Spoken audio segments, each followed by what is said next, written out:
want to do a quick video, maybe a medium-sized, long video. I don't know, but I'm going on vacation to Walt Disney World on Thursday.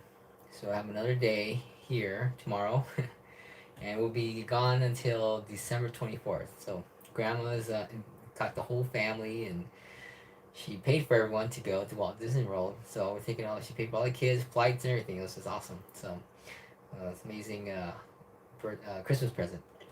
So I just want to do a quick update on the leverage trapper bot. It's definitely performing a lot more consistently now.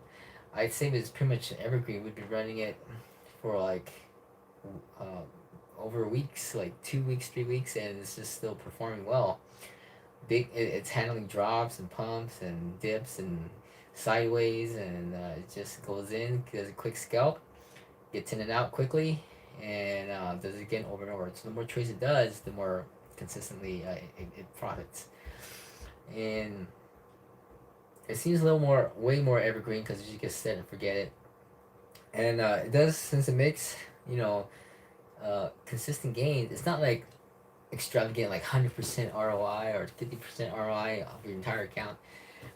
It'll grow consistently over time. So if you kind of see what you get, and I would say like maybe, you know, let's see, what's $1,000? It's pulling between, last I checked, somewhere between 25, some days a little more, 100 maybe a day. And so if you add another zero to that, you put 10,000, you kind of say, hey, if it's pulling 250, $25, that's $250, right? Consistently. So kind of put those numbers together. Now, as far as like that 25 for sure, I don't know how high, okay, I'll take the 100 back. I haven't seen it myself. So at least $25 is what I've seen with like $1,000 or even $500 in there. So, and I'm running ETH and BTC at the same time. Okay, and as far as the tree bot secrets goes, yeah, it's okay, but I still have to like sit there and manage it. You know, like it's not smart. But if the market changes, I need to change with it. But as long as the market keeps going up, it'll still win and still gain, and it'll gain more actually than I believe the leverage trapper bot because it's using more leverage, more trades, actually riding the trend.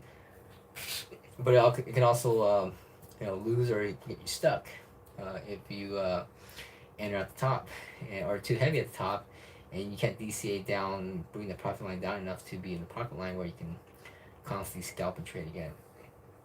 And there's a trap that feature that we put in there which could get in trouble. You set that trap way too high.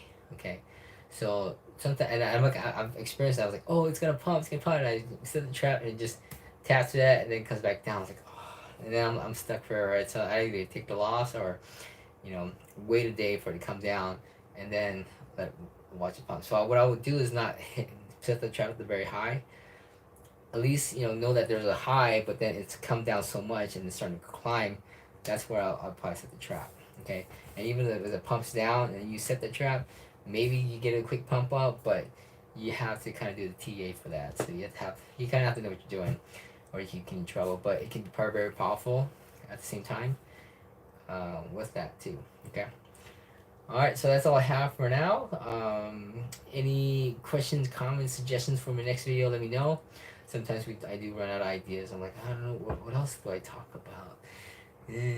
Thoughts. I've been watching Matrix stuff and getting some ideas on like, hey, I got some ideas talking about the good and bad of the dollar. And I do see some good parts about the dollar, as long as you're on the other side of it, right? If you're on the side receiving end of it, and it's just spending a lot of time to earn those dollars, it sucks. But on your other side, you can employ that to, build a team, to build a house, to build, your software or your logos or whatever.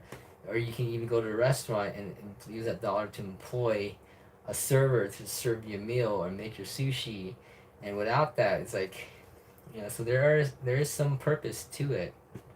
It's not all bad, but it just depends on what side you are and how you can use it to just serve yourself, or you can use that to build something to serve more and have that product bring more value than what you put in, which then you create a profit, right? So I'll talk a little more about that. It's just something I've been thinking about, and about the goods and bads of it and all, and maybe I don't know if it's a good thing. Like what if you were financially free one day? Like what would you do with your life? Like would most people just sit and watch YouTube videos all day?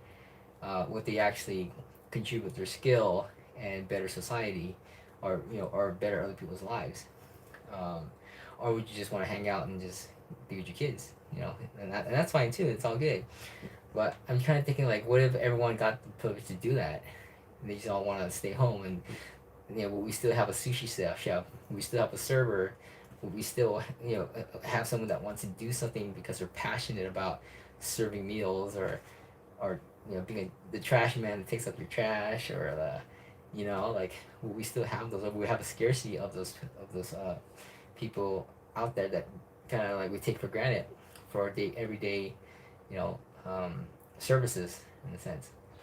Because if you don't have to go to work, would you really want to go to work? You know.